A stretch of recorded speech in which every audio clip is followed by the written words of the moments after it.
Estamos de volta e a pauta é a mudança em Brasília. O presidente Michel Temer e a família, eles só passaram uma semana no Palácio do Alvorada.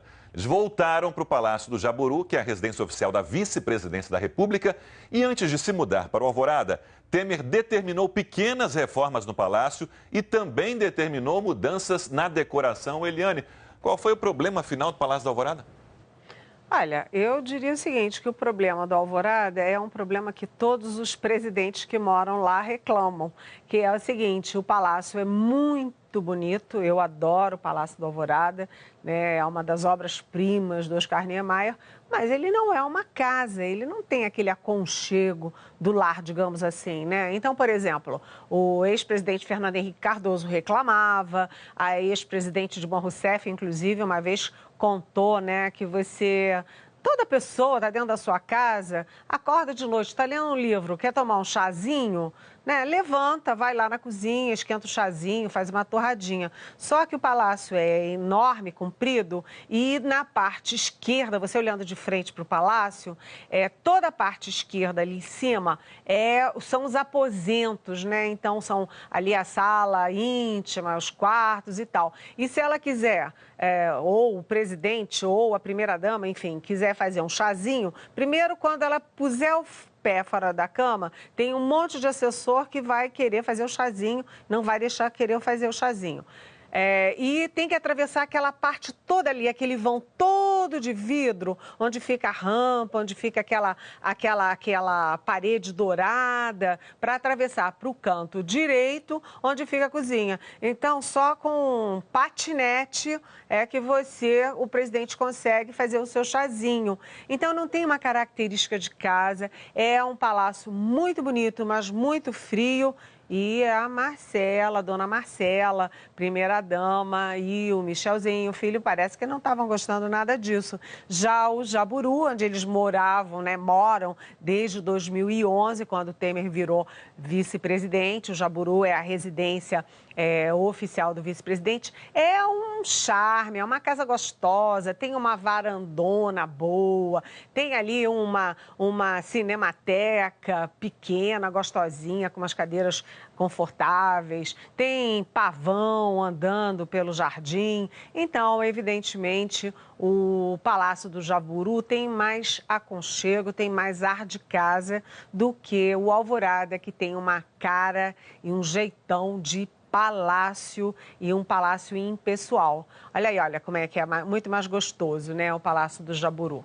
Bem, aí o palácio, você me perguntou se teve reforma, não teve reforma. O Palácio Planalto divulgou uma nota dizendo que todo prédio público, como até a casa da gente, aliás, eu acrescento, passa por manutenção periódica, inclusive o Alvorada e o Jaburu. Porque, enfim, se você não faz reforma, vai tudo se deteriorando. E eles disseram na nota que as reformas no Alvorada foram para reparos na sala, reparo nos pisos, nos armários, nas pinturas, mas que não foram feitos nem na Alvorada, nem no Jaburu, especificamente para a família do Michel Temer, mas sim porque faz parte da manutenção periódica dos prédios públicos. Não sei, eu sei que realmente não rolou e o Temer vai ficar morando no Jaburu e vai ficar fazendo as reuniões políticas, jantares e almoços no Alvorada. Eliane, algumas observações. Acho que o Palácio Planalto não devia só mostrar, apresentar, divulgar a nota, mas mostrar também o que foi feito especificamente com notas ali para a imprensa, né? Outra coisa, Michel Temer conhecia o Palácio da Alvorada, ele foi vice-presidente da então presidente Dilma Rousseff por 4 anos e mais o período em que ela esteve no segundo mandato. Só agora que ele descobriu que não era tão pessoal, era mais impessoal o Palácio da Alvorada. E ainda, pagou-se a mudança para o Palácio da Alvorada e depois para voltar para o Palácio do Jaburu. Aliás, quem pagou essa conta? Olha, algumas perguntas, né? As suas 3 perguntas. Primeiro, Eu não mostrei, mas todo presidente, quando passa pela Alvorada, tem algum tipo de reforma. Lembra que na época do presidente Lula, por exemplo, teve uma reforma também na piscina, uma reforma grande na piscina, as empreiteiras colaboraram e tudo, porque se você não cuida da piscina, acaba tendo rachadura, né? Não sei, eles podiam mostrar lá o que foi feito no piso, sei lá onde, mas é natural, não é a primeira vez que tem reforma, não. Sempre tem mesmo reforma. A segunda pergunta é por que eles não viram? Homem vê as coisas diferentes de mulher, né? O Temer vai lá, eu acho que ele nem nota como é que é palácio, se é o palácio, se não. É diferente de, por exemplo, a presidente Dilma, que falava essa coisa de acordar, fazer o chazinho, a torradinha, né? E a Marcela tem um filho pequeno, né? Então, provavelmente, entre olhar o palácio e mudar para o palácio, teve uma diferença. Eu não sei, porque eu não perguntei nem para a Marcela, nem para o Michelzinho, muito menos para o presidente, sobre a mudança. Agora, a terceira questão é sobre a mudança. Eu tenho a impressão que, como os móveis são todos, o mobiliário do Alvorada é do Alvorada, o mobiliário do Jaburu é do Jaburu, provavelmente não tem grandes mudanças, porque a cama é a mesma. Né? Ninguém vai sair da cama do Jaburu, levar para o Alvorada e depois pegar do Alvorada e levar para o Jaburu.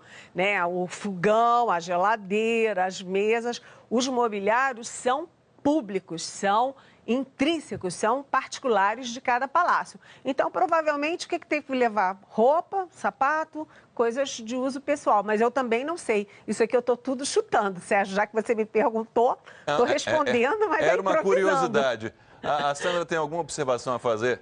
Diga, Sandra. Não, duas bobagens. A primeira é que o caso do chazinho na Casa Branca se resolve facilmente, porque dentro dos aposentos presidenciais tem uma pequena cozinha, mais íntima para o presidente e a primeira-dama, a primeira família, poder fazer esse tipo de coisa sem precisar passar de pijama na frente dos assessores, basicamente. E a segunda coisa é que quando o Trump assumiu a presidência, sempre há uma reforma no Salão Oval e ele não conversou, fez a reforma no dia em que ele assumiu. Isso foi visto como uma indelicadeza, assim, total e absoluta. Acrescentou lá uns dourados, né? Que a casa dele aqui em Nova York é cheia dos dourados. E aí é tradicional. Sempre que um novo presidente assume, há uma reforma mais os estofados, né? Porque também, como no Alvorada e no Jaburu, os móveis da Casa Branca são fixos, mas pelo menos ele fez lá, mudou cortina, mudou o pano, estofou de novo o sofá. Isso enquanto eles saíram para ir para a posse e voltaram. Quer dizer, entrou uma equipe lá para fazer uma limpeza do Obama e transformar tudo no estilo Trump. Certo. A diferença nos Estados Unidos é que o presidente trabalha e mora no mesmo espaço, né, na Casa Branca.